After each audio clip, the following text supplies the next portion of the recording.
Queridos hermanos y amigos, es un privilegio especial para mí estar con vosotros en esta ocasión, reunido para reflexionar sobre un tema que considero de capital importancia para el tiempo actual. El título es Dependiendo de Dios en toda circunstancia.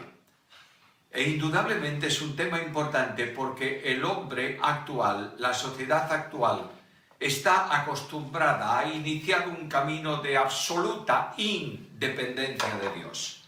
No hace muchos días estaba escuchando a uno de los grandes directores de una gran institución decir que el virus que está circulando en nuestro medio no ha venido de Dios. Y después de decir eso, añadió: no necesitamos a Dios para arreglar este problema, ni necesitamos la oración, ni es por la fe, por lo que será curado esta pandemia de todo el mundo, es por nuestra fuerza personal. Seremos nosotros los que vencemos el virus. ¡Qué tremenda arrogancia! Esto que nos rodea, que está en todos los extractos de la sociedad, afecta en cierta medida a cada uno de los creyentes. Tenemos posibilidades, tenemos organización, tenemos tecnología, tenemos lo que necesitamos para llevar adelante lo que para nosotros es la obra de Dios. Por tanto, si tenemos todo, no dependemos tanto como cuando no se tiene nada de aquel que es todopoderoso. Para hablar de este tema, para considerar este tema, quiero tocar tres asuntos. En primer lugar, quiero hablaros de qué es la demanda, por qué tenemos que depender. En segundo lugar, cómo es la dependencia. Dependencia bíblica, se entiende. Y en tercer lugar, cómo tengo que actuar yo, o cuál es la consecuencia que esta reflexión debe producir en mi vida personal. Llamo vuestra atención a un texto de la carta a los Hebreos, en el capítulo 12, versículos 1 y 2. Dice así: por tanto nosotros también, teniendo en derredor nuestro tan gran nube de testigos, despojémonos de todo peso y del pecado que nos asedia, y corramos con paciencia la carrera que tenemos por delante, puestos los ojos en Jesús, el autor y consumador de la fe, el cual, por el gozo puesto delante de él, soportó la cruz, menospreciando el oprobio, y está sentado a la diestra del trono de Dios. En primer lugar, ¿cuál es la demanda de la Escritura?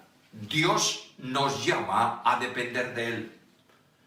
Dios nos llama a que estemos vinculados a Él, en sujeción a Él, aceptando su orientación, discurriendo por su camino y viviendo conforme a su voluntad. Hablar de dependencia exige conocer un poco el sentido, el significado, la acepción de esa palabra. Dependencia es esencialmente la subordinación a un determinado poder. Eso es dependencia. Pero cuando la palabra, el sustantivo, lo pasamos al verbo depender, la Real Academia de la Lengua da varias acepciones de lo que es ese verbo, del sentido que tiene ese verbo. De todas ellas yo tomo dos que son importantes para nuestra consideración. En primer lugar, depender es estar subordinado a una autoridad o a una jurisdicción. En segundo lugar, depender es vivir de la protección de alguien. Ahora voy a la Biblia. Y depender en el sentido bíblico es estar absolutamente sujeto al poder de Dios. Depender es vivir conforme a su orientación y bajo su protección personal. Por tanto, ya tenemos un concepto que necesariamente tenemos que vincular al desarrollo del tema. Depender de Dios es estar sujetos a Dios. En segundo lugar, es estar bajo la protección personal suya. Ahora, cuando hablamos de este tema en el mundo actual, nos damos cuenta que depender de Dios es sencillamente estar bajo su protección y bajo su dirección, y es comportarse de esa manera espiritualmente hablando. Pero nosotros hemos hablado de depender de Dios en un sentido muy personal, yo diría muy religioso. Por tanto, depender de Dios es hacer esto o hacer aquello. Depender de Dios es estar de esta manera o comportarse de esta manera o dejar de comportarse de otra manera. Muchas veces se altera el sistema del tiempo y cambia la forma de comportamiento, de dependencia de Dios en un tiempo y en otro tiempo, que es diferente. La Biblia no cambia. La enseñanza de la Biblia es permanente. La enseñanza de Dios es continuada porque Dios no muda. Dios es inmutable. De manera que el concepto bíblico de dependencia es el mismo y no le afecta el tiempo, ni las circunstancias, ni los modos, ni las formas, ni la historia. El autor del texto que hemos leído escribe por inspiración divina, no por reflexión humana, de manera que nos sitúa en una posición inalterable en todo el tiempo. El escritor sagrado presenta a los creyentes bajo la mirada atenta, el ejemplo atento de los llamados héroes de la fe. No es que ellos nos estén viendo hoy, es como que si en un estadio tú vas a participar en una competición de atletismo y tienes las gradas llenas de personas que están observando lo que tú haces. Esto es una de las acepciones, pero otra es que hay muchos ejemplos de la historia de hermanos nuestros a lo largo de la trayectoria de la Iglesia que han dado muestra de lo que significa ser testigo de Jesucristo. Y nos presenta el escritor bíblico un camino para discurrir, para poder alcanzar esta demanda establecida por Dios. Y dice, puestos los ojos en Jesús. Quiero recordaros que no hay otra forma para la vida cristiana más que esta. Que la vida cristiana no consiste en una práctica religiosa, que la vida cristiana es vivir a Cristo, caminar conforme a las huellas, al camino que Él ha establecido. El apóstol Pedro nos dice que Él nos dejó impresas sus pisadas para que nosotros caminemos por ese mismo camino. Dios se ha revelado en Cristo y se ha revelado a nosotros no solamente porque Él es Dios, sino también porque es hombre. Porque es hombre dejó marcado en nuestro sendero huellas de hombre que somos capaces de seguir. Yo no podría nunca seguir el rastro de Dios. Dios es infinito, pero puedo seguir el rastro de Dios manifestado en Jesucristo. Por tanto, el escritor me dice, la dependencia consiste primeramente en saber que muchos otros a lo largo de la historia han tenido vidas victoriosas porque han dependido de Dios. En segundo lugar, porque Dios ha marcado un camino mediante el cual obtengo victoria en continua dependencia del Señor. Ahora, el tiempo presente es un tiempo que necesita una reflexión profunda en este sentido. Y Dios nos llama a una dimensión eterna, no a una dimensión temporal. El tiempo varía, las cosas cambian, las acciones se producen, los resultados son diferentes de un año a otro año, pero la vida del cristiano es una vida en una dimensión atemporal. Escucha lo que dice la Escritura. Dios nos llama a una vida diferente porque nos ha llamado a su reino y a su gloria. Dos cosas. Nos ha quitado del reino de la dependencia del hombre y trasladado al reino de su amado Hijo, que es el gran ejemplo, el notorio ejemplo de dependencia de Dios. En segundo lugar, nos ha sacado de la temporalidad y ha puesto nuestros ojos en la gloria venidera. Ahora, somos llamados al seguimiento. No podemos vivir a Cristo si no seguimos a Cristo. Ser discípulo no es conocer mucho acerca de Jesús. Ser discípulo es vivir conforme al Maestro. Por eso, en Romanos capítulo 8, versículo 29, el apóstol Pablo nos enseña cuál es el propósito, el proyecto, el programa de Dios para cada uno de nosotros, tanto individual como colectivamente. Y nos dice, porque a los que antes conoció, también los predestinó para que seamos hechos conformes a la imagen de su Hijo, para que Él sea el primogénito entre muchos hermanos. No es una novedad, es una realidad espiritual, de manera que el cristiano es llamado a un seguimiento perfecto, continuado de Jesucristo. Escuchemos esto, por favor, y recordemos algunas cosas importantes. El cristiano ha sido llamado a salvación. Primeramente, la salvación consistió en la remoción espiritual del problema del pecado. Cuando una persona cree en Cristo, no solo es justificado, sino que es liberado del poder del pecado. El apóstol Pablo nos dice que hemos sido liberados del poder del pecado y trasladados al reino del Hijo de Dios, al reino de su amado Hijo. Pero este llamado de salvación que justifica y libera al hombre, al pecador, del peso, de la opresión, de la esclavitud del pecado, lo conduce a una senda de segunda experiencia en la salvación. La salvación primeramente comienza por justificación y regeneración y pasa a seguimiento de Cristo. Es lo que técnicamente se llama la santificación.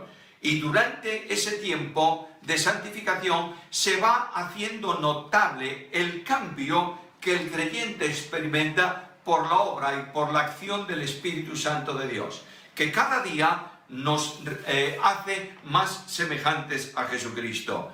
Somos llamados no solamente a santificación en el sentido de manifestar un carácter diferente, sino que somos llamados a un seguimiento. Escuchemos lo que dice la Escritura. Nosotros hemos sido llamados a su reino y a su gloria. Ya en la creación del hombre, Dios lo hizo a la imagen de Cristo. No es un asunto novedoso del Nuevo Testamento. A veces yo oigo a personas que me dicen, bueno, eso de la imagen de su Hijo y todo eso es algo del Nuevo Testamento. No es verdad.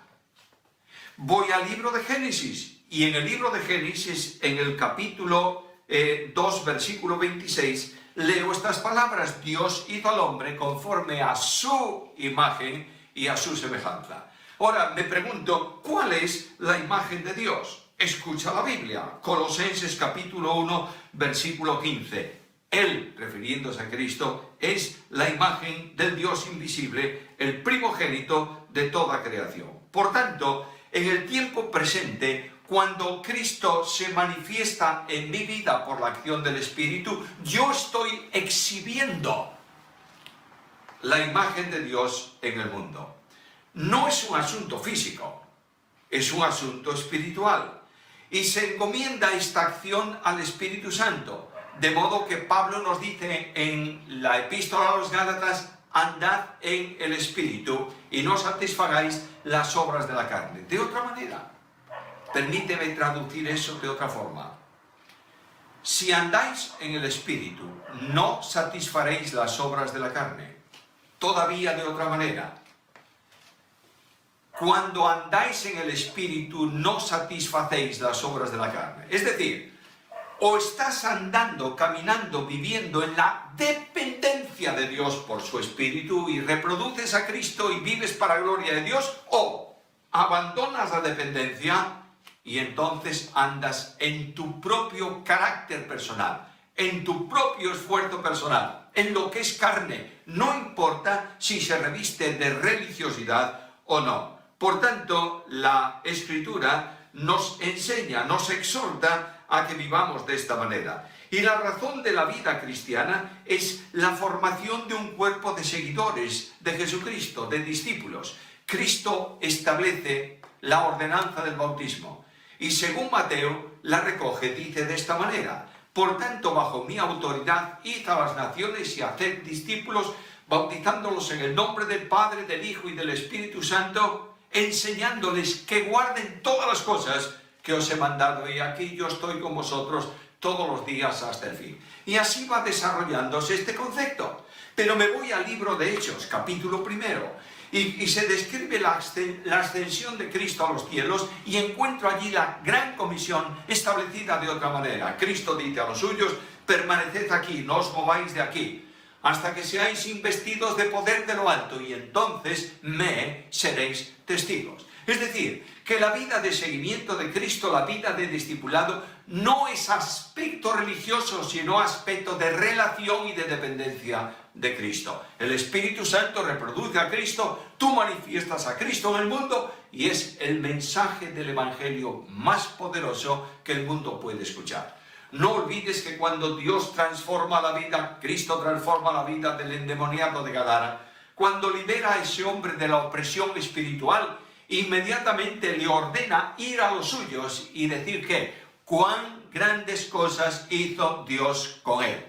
De otra manera, como el ciego, yo sé una cosa acerca de Dios, no me interesa la teología profunda, no puedo decir cosas reveladoras acerca del Hijo de Dios, pero os digo una cosa, que antes era ciego y ahora veo. El seguimiento en dependencia permite que el mundo conozca a Jesús en la vida de los creyentes. Ahora bien, la razón de la vida cristiana es Cristo mismo. Recuerdas que el apóstol Pablo dice estas palabras de varias maneras, pero en una de ellas, que es el texto favorito para mí de la Escritura, el apóstol dice esto en Filipenses 1:21. Porque para mí el vivir es Cristo. Y cuando yo leo ese versículo encuentro que hay tres cosas en relación con Cristo. Primera cosa, Cristo es la causa de la vida, porque solo en Él hay vida y vida eterna, y solo Él comunica la vida. Pero Cristo es también el estilo, el modo de vida, siendo semejantes a Jesús. Es el llamamiento celestial al que nosotros hemos sido convocados por parte de Dios. Y Cristo es también la esperanza de vida. No solamente esperamos cosas que Él promete, esperamos esencialmente al Señor. Y el apóstol Pablo nos dice que la esperanza del creyente es Cristo. Escúchalo en las palabras de Pablo. Cristo es en vosotros esperanza de gloria. Ahora mira las palabras del texto que hemos leído al principio. Puestos los ojos en Jesús. Así se cumple el requisito esencial del seguimiento. Notad que Cristo invitó a los suyos a que le siguieran. Venid en pos de mí, dicen nuestras traducciones, con un estilo un tanto literario, pero realmente en el texto griego lees de esta manera: seguidme. Así de fácil. Él va adelante, nosotros le seguimos. Por esta razón, la demanda es esta: dejando todo peso y el pecado que nos asedia, corremos con paciencia la carrera que tenemos por delante. Nos llama a una vida de dependencia de Dios en toda circunstancia, porque esa fue la vida de Jesús. Ya sabemos, Dios nos llama a vivir en dependencia de Dios, a permitir que Él conduzca nuestra vida, a sujetarnos a sus demandas, a caminar tras sus pisadas. Y entonces, cuando esto ocurre, Dios nos lleva siempre en triunfo en Cristo Jesús. En segundo lugar, ¿en qué consiste la dependencia? Bueno, si tengo que seguir a Cristo, la pregunta que tengo que hacerme es: ¿cómo fue Jesús de dependiente de Dios? O dicho de otra manera, ¿en qué consistió la dependencia de Cristo, en la vida de Cristo, como ejemplo y como modo de vida para nosotros en cualquier circunstancia y en cualquier ocasión? Abro la Escritura y pregunto: ¿en qué dependía Jesús de Dios el Padre? ¿En qué dependía? Y la Biblia me dice: la vida de Cristo es una vida de dependencia en la oración. No es necesario extenderme en estos momentos para hablaros de esta realidad.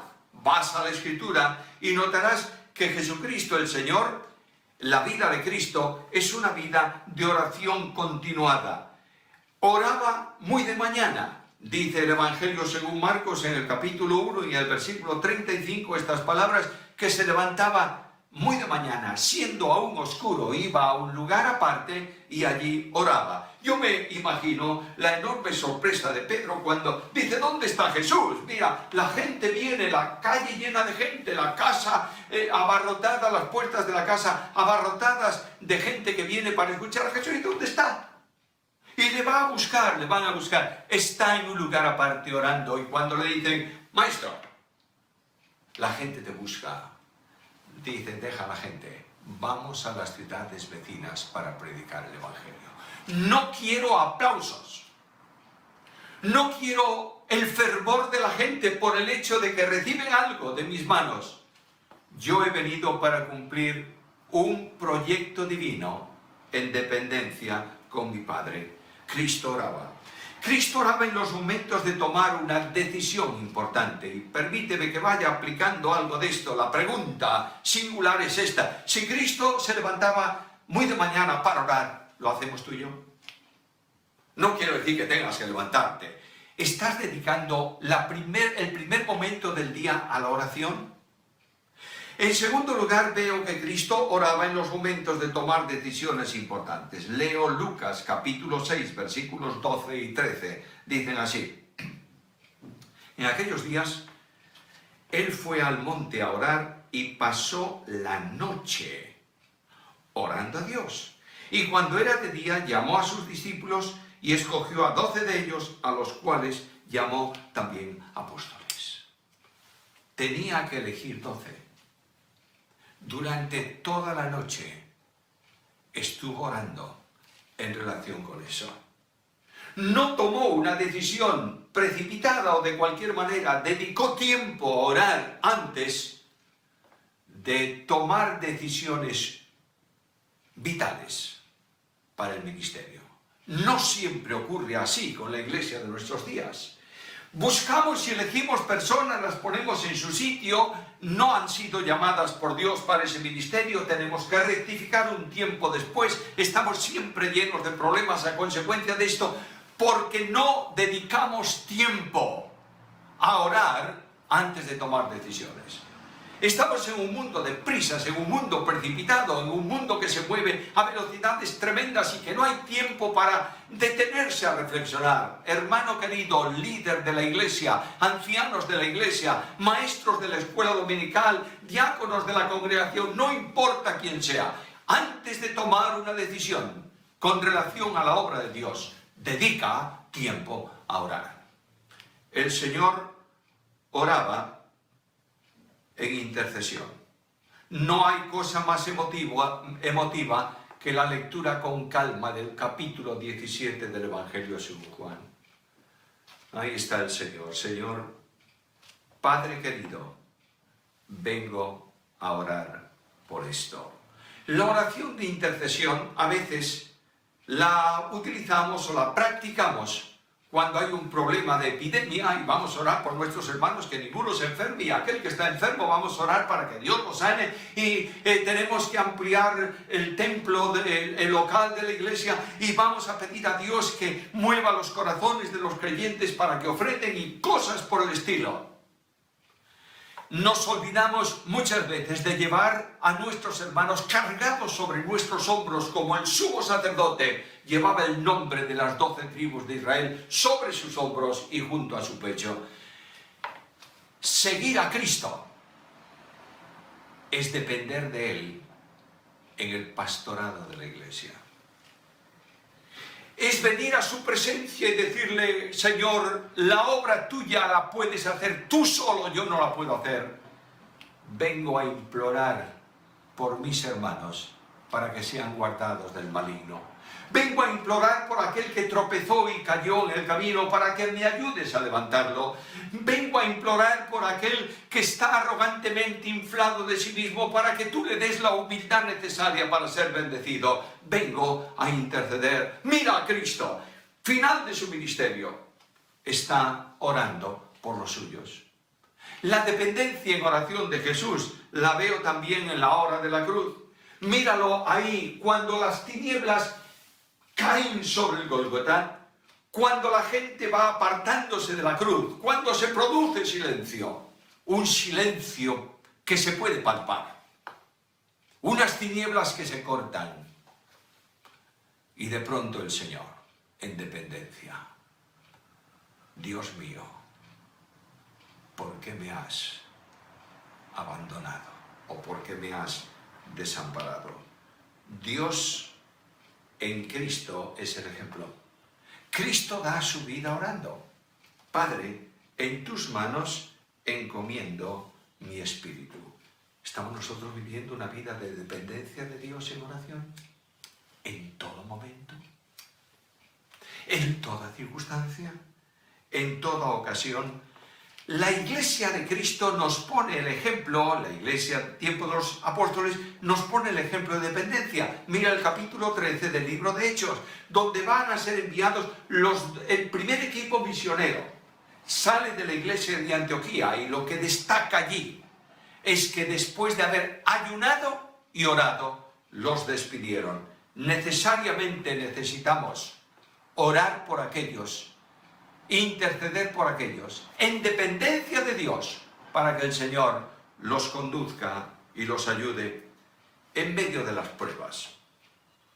Vivimos en un mundo de bonanza para la predicación del Evangelio, pero ha habido momentos tremendos de prueba, de angustia, de inquietud en el testimonio de Cristo. Y me voy al capítulo 4 del libro de Hechos. Y allí está toda la iglesia frente a una persecución que se avecina, y allí oigo que la iglesia ora en dependencia. Soberano Señor.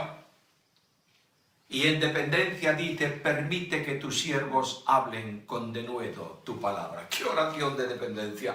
Señor, no podemos, pero tú puedes. Hermanos míos, amados, estamos llevando a la presencia de Dios en oración de dependencia y preguntando a Dios, ¿qué quieres que haga? O estamos diciéndole a Dios, aprueba lo que yo estoy haciendo. Necesariamente tenemos que depender de Dios si queremos seguir las pisadas de Jesucristo.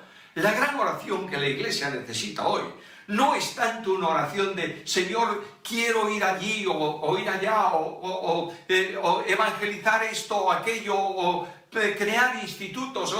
La gran oración de dependencia de la iglesia hoy es que los líderes de la iglesia se junten y digan, Señor, ¿qué quieres que hagamos?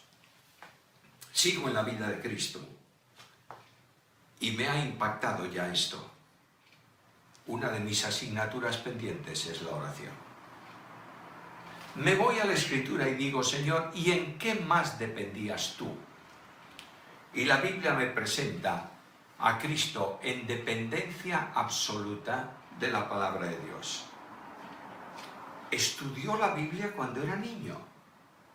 Mira qué respuesta daba a las preguntas de los maestros en el templo.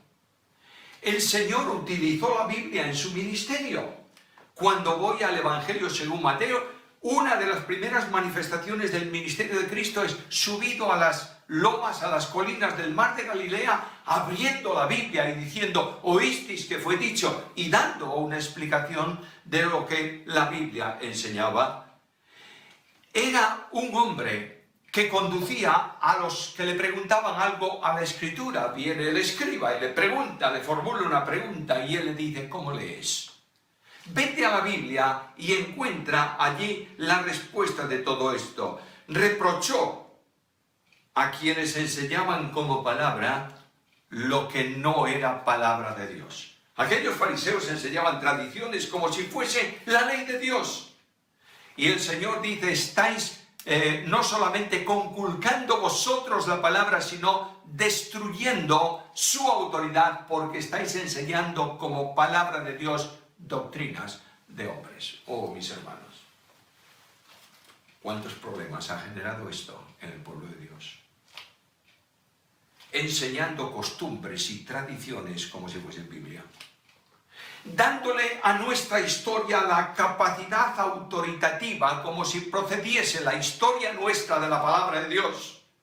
Tenemos necesariamente que depender del Señor y el único medio de alcanzar una verdadera sabiduría está en la palabra. Leo la Escritura, 2 Timoteo, capítulo 3, versículos 15 al 17. Desde la niñez has sabido las sagradas Escrituras las cuales te pueden hacer sabio para la salvación por la fe que es en Cristo Jesús. Toda la Escritura es inspirada por Dios y útil para enseñar, para redarguir, para corregir, para instruir en justicia, a fin de que el hombre de Dios sea perfecto, enteramente preparado para toda buena obra. Hermanos queridos, mis amados hermanos, la tragedia más grande del pueblo de Dios hoy es que ha dejado de depender de la Biblia. La Biblia ha sido retirada de muchos púlpitos de muchas iglesias. La Biblia es considerada por otros como la ley judicial para sancionar cualquier problema espiritual que una persona pueda tener. La Biblia es para otros simplemente un libro trasnochado que ya no tiene sentido de mantener en el tiempo de hoy. Pero la tremenda tragedia del pueblo de Dios es que al dejar de depender de la Biblia es movido de un lado para otro por cualquier viento de doctrina. Yo quiero invitarte a una reflexión profunda en estos momentos. No he venido para hablarte técnicamente de lo que es depender de Dios. Quiero decirte y preguntarte en qué medida la Biblia está sobre tu corazón. No en tu mente, en tu corazón. ¿En qué medida tú estás leyendo la Biblia diariamente? ¿Tienes un plan de lectura para el año?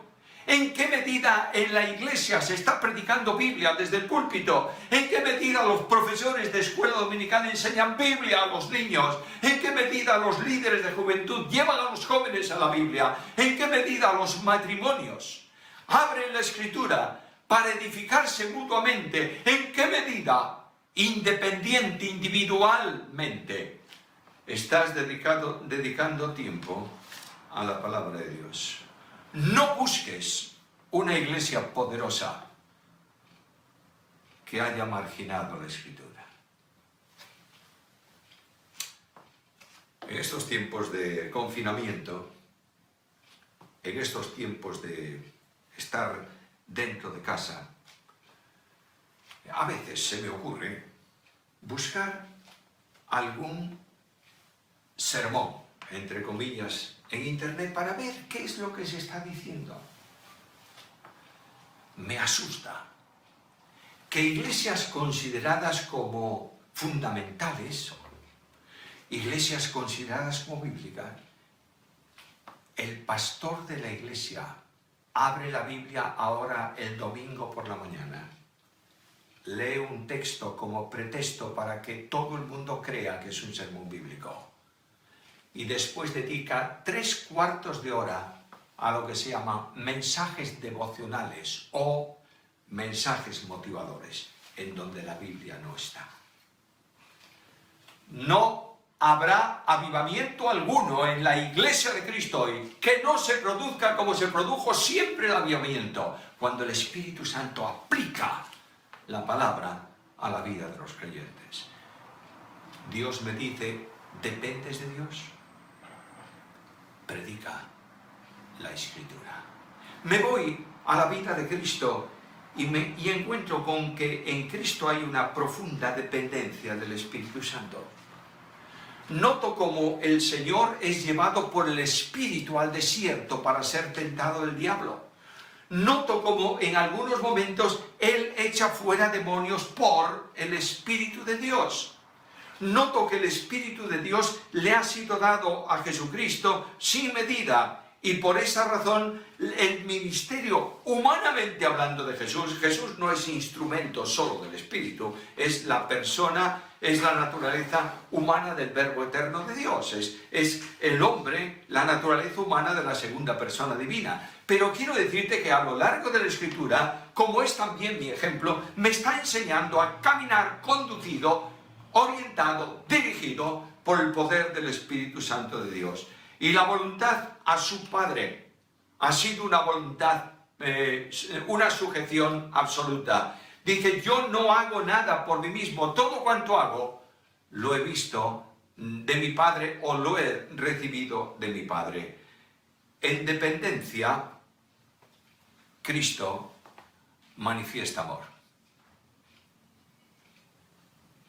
El amor es el distintivo que Dios pone para la iglesia. no es la denominación, ni la historia, ni las formas, ni las prácticas.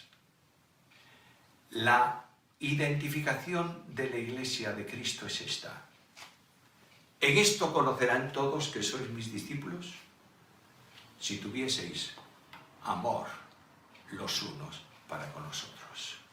Qué tristeza me produce cuando yo voy por un lado y por otro lado y oigo permanentemente creyentes quejándose de otros creyentes.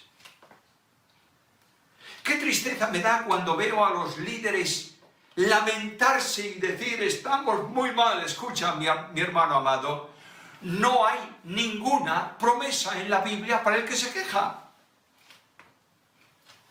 Pero hay una promesa para el que llora. Bienaventurados los que lloran, porque ellos recibirán consolación. Si Cristo es un tremendo desconocido en la iglesia de hoy, si la palabra es una expresión divina desconocida en la iglesia de hoy, el Espíritu Santo es ignorado en la iglesia de hoy.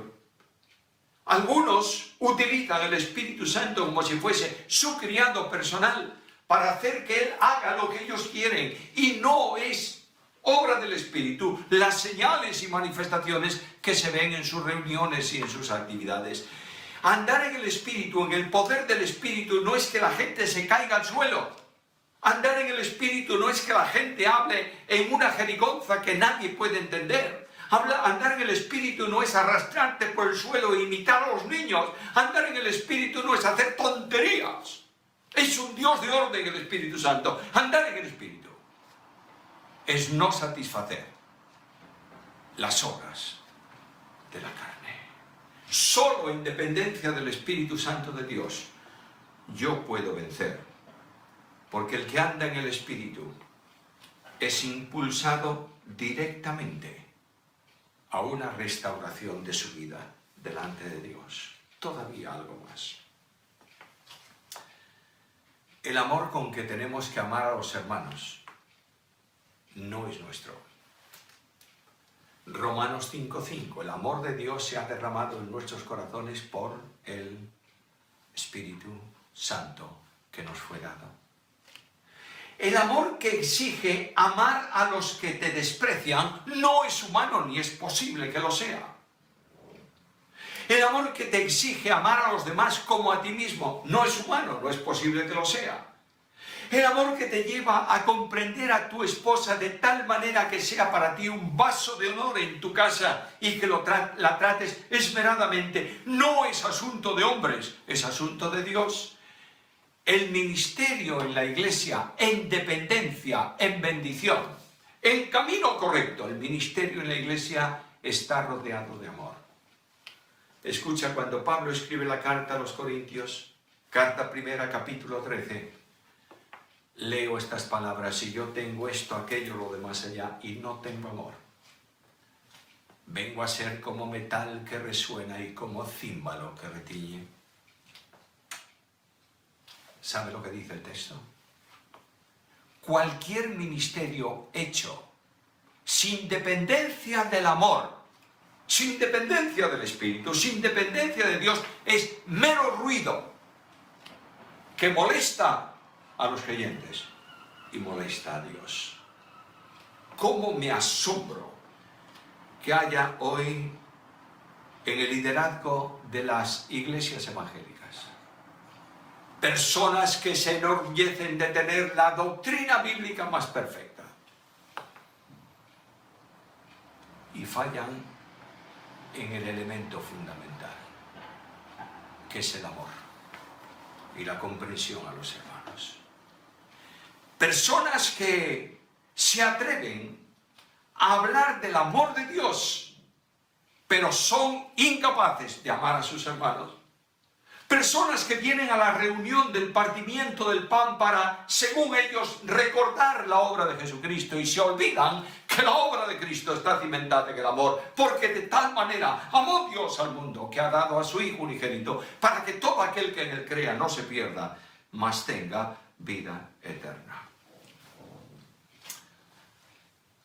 puedes depender voluntariamente, sino es en una entrega sin condiciones, movido por el amor de Dios. Romanos 12:1, hermanos, os ruego por las misericordias de Dios que presentéis vuestros cuerpos en sacrificio vivo, santo, agradable a Dios, que es vuestro culto espiritual. Ahora quiero traer esto un poco a la intimidad personal. En medio de las pruebas, y yo sé que algunos de los que estáis oyéndome habéis llorado mucho a lo largo de este tiempo pasado, es posible que haya una pregunta que no tiene respuesta en tu alma. Es posible que encuentres que el camino de Dios no coincide en modo alguno con lo que tú te suponías que era el camino de Dios y estés preguntándote ¿por qué, Señor? Solo en dependencia encuentras la respuesta. Y Dios te dice, mira, mi camino no es tu camino. Mis pensamientos no son tus pensamientos. Pero todas las cosas son orientadas para bien de aquellos a quienes yo amo. Te ha amado. En dependencia de Dios puedes decir, gracias Señor, porque aunque no lo entiendo, estoy siguiendo al Maestro. Por último, ¿cuál es la consecuencia? El secreto de la vida victoriosa consiste en dependencia. ¿Cómo? Dice Hebreos, puestos los ojos en Jesús. Nuestra urgente necesidad hoy y siempre es depender de Dios. Es necesario que el Espíritu Santo reproduzca la vida de Cristo, la operación espiritual de Cristo, el amor de Cristo, las perfecciones de Cristo en cada uno de nosotros. Y el secreto de una iglesia poderosa no está en lo que hace, ni en lo que practica, ni siquiera en lo que enseña. El secreto de una iglesia poderosa está en depender de Jesús. El poder para la iglesia está en Cristo. Escucha la Escritura. Todo lo puedo en Cristo que me fortalece. Esto requiere un compromiso. El compromiso que cada uno de nosotros tenemos que tomar hoy, en la presencia del Señor, para decir al Señor, Señor, quiero vivir en dependencia de ti. Solo viviendo a Cristo podemos depender de Dios en toda circunstancia. Dios tiene para ti y para mí un camino de victoria. Pero te llama en las palabras del texto que leímos al principio, puestos los ojos en Jesús. ¿Cuántos de vosotros vais a decir al Señor ahora, Señor, levanta mis ojos, permíteme ver a Jesús, para que yo pueda, conociéndolo a Él y distinguiendo sus pisadas, seguir en la senda de la dependencia, para bendición mía y para gloria de tu nombre. Que Él añada sobre vosotros su bendición. Puedes tener paz en la tormenta, fe y esperanza cuando no puedas seguir, y aun con tu mundo hecho pedazos, el Señor